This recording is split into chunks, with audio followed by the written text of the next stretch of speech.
जोहार गे पाठक को नवा सानताड़ी स्टडी यूट्यूब चैनल रे पे सागुन दाराम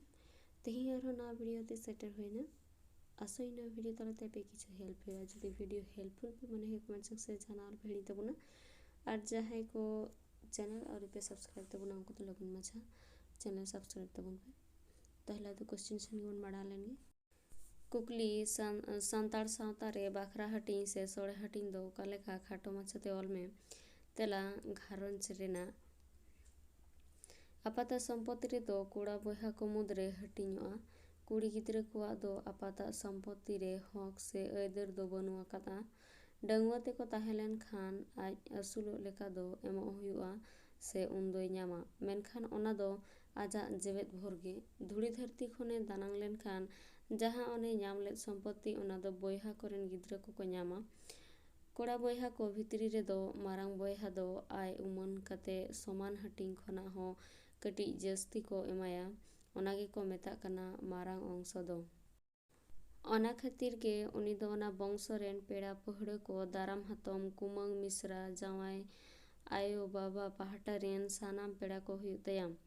आयो बाबा किन बंगा तला लेखान मचारे सेंगेल एमो उनकिना जांग बाहागो कमी दो उनी मारांग बहागे कमी हुयतया जाहेर सोड़े हटिंग सानताड़ हपन कोआ मिद जुमिद कोते अडी सुलुक सगैते ताहेन रेया उनुदु गोटा आतो जाकात हड़ मिद ठेन दाका इसिन कते जागे कुड़ आंटा ओना दो सानाम को जम हटिंगा पतियु मेना जाहेर सोड़े इसिन टुकुई ओका हिलो हटिंगोआ इन हिलो सानताड़ कोआ जुमिद दाड़े दो रपुद छाका छुंगोआ ओना तेगे ओड़ा ओड़ा सानामते चावले आर सिम बुसो को उठाव कोआ जाहेर रे बोंगा बड़ा कते सोड़े को इसिना मिठेन सोड़े हटिंग रे दो आदो ओड़ा लेखा दो बांग कते उन दो आतो रेन हड़ लेखा कते को हटिंगा झतो हड़गे सोड़े हटिंग रे दो समान समान को न्यामा माझी गोडेत जग माझी पारानिक नायके कुडम नायके नुकु को दो मन लेकाते मिद हटिंग कते जस्ती को न्यामा कमी रे जहाय को ठेकाव कोआ उनको हो अकोआ कमी कुड़े लेकाते मिमिद जोड़ो कते दो हटिंग रे जस्ती को न्यामा सेंद्रा जोड़ो बाखरा हटिंग सेंद्रा अगुआकात को जीव जियली को मिठेन को दोहो जावरा कोआ गावता हकन सानाम हड़ को मिद सावते ताहे कते मिटंग ठाव थमिद कते जहां रे मिठेन को रो पटोर कोआ जहाया तीते गोय हुया कान उनी दो बोहो आर डांडा रेना जेल को एमाया सारे ते दो मिटन को गेद जावराया आदो गेद जावरा जेल तीना सेंद्रा को चलाव लेन दो उन ठेन गे ओना दो को हटिंगा जेल को गोय लेखान अकोया तीते गोय अकान उनी दो बोहो पिलह आर इन रिया मिद पाड़ा कते एमाया को मादाल रिया मिद फड़ी एमाया को उना मादाल रेना सारे मिटांग फड़ी दो माझी पारानिक आर गोडेत को मुद्रे हटिंगोआ आतो रेन ओकोय बाय चलावाकान उनको हुको न्यामा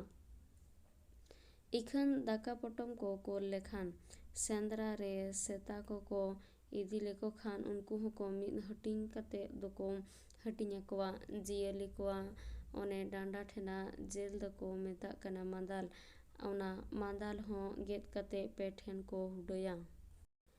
ओनागे हुडो दो ओकोय गोज अकादिया उनी आर मिद हुडो दो झतम हड़ लगिद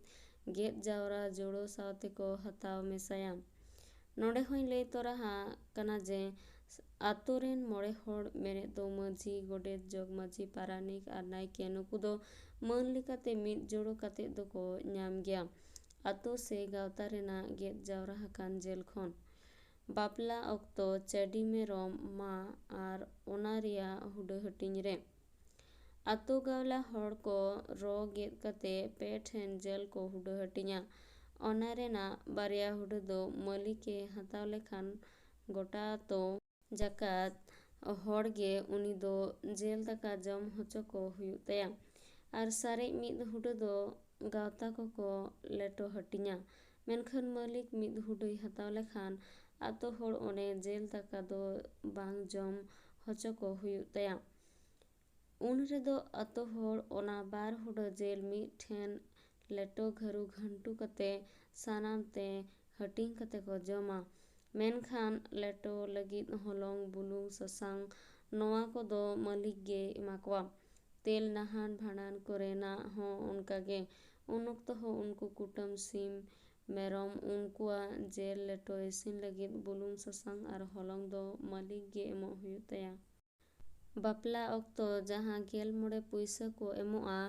ᱚᱱᱟ ᱨᱮᱱᱟᱜ ᱵᱟᱠᱷᱨᱟ ᱦᱟᱹᱴᱤᱧ᱾ ᱦᱤᱞᱤᱛᱮ ᱧᱟᱢᱟ 4 ᱯᱩᱭᱥᱟᱹ,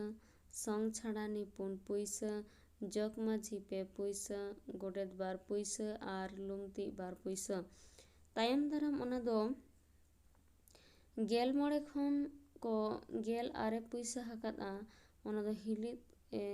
ᱠᱚᱢ ᱯᱷᱳᱱ ᱠᱷᱟᱹᱛᱤᱨ ᱢᱟᱯᱟᱡᱤ ᱠᱚ ᱩᱱᱤ ᱫᱚ 9 ᱯᱩᱭᱥᱟᱹ ᱠᱚ ᱦᱟᱹᱴᱤᱧ ᱟᱫᱮᱭᱟ᱾ ᱵᱷᱤᱰᱤᱭᱳ ᱫᱚ ᱱᱚᱰᱮ ᱜᱮ ᱢᱩᱪᱟᱹᱫ ᱮᱱᱟ᱾ ᱵᱷᱤᱰᱤᱭᱳ ᱢᱩᱪᱟᱹᱫ ᱫᱷᱟᱹᱵᱤᱡ ᱧᱮᱞ ᱞᱟᱹᱜᱤᱫ ᱥᱟᱱᱟᱢ ᱠᱚᱜᱮ ᱥᱟᱭ ᱥᱟᱭ ᱥᱟᱨᱦᱟᱣ᱾ ᱡᱟᱦᱟᱸᱭ ᱱᱚᱣᱟ ᱵᱷᱤᱰᱤᱭᱳ ᱯᱷᱮᱥᱵᱩᱠ ᱨᱮᱯᱮ ᱧᱮᱞᱮᱫ ᱛᱟᱵᱚᱱᱟ ᱩᱱᱠᱩ ᱫᱚ ᱯᱷᱮᱥᱵᱩᱠ ᱯᱮᱡᱽ ᱯᱷᱚᱞᱳᱭ ᱛᱟᱵᱚᱱ ᱯᱮ, ᱟᱨ ᱡᱟᱦᱟᱸᱭ ᱱᱚᱣᱟ ᱵᱷᱤᱰᱤᱭᱳ ᱤᱭᱩᱴᱩᱵᱽ ᱨᱮᱯᱮ ᱧᱮᱞᱮᱫ ᱛᱟᱵᱚᱱᱟ ᱩᱱᱠᱩ ᱫᱚ ᱡᱩᱫᱤ ᱵᱷᱤᱰᱤᱭᱳ ᱯᱮ ᱠᱩᱥᱤᱭᱟᱜ ᱠᱟᱱ ᱠᱷᱟᱱ ᱡᱟᱹᱥᱛᱤ ᱠᱷᱚᱱ ᱡᱟᱹᱥᱛᱤ ᱞᱟᱭᱤᱠ, ᱥᱮᱭᱟᱨ ᱟᱨ ᱪᱮᱱᱮᱞ ᱫᱚ ᱥᱟᱵᱥᱠᱨᱟᱭᱤᱵ ᱛᱟᱵᱚᱱ ᱯᱮ।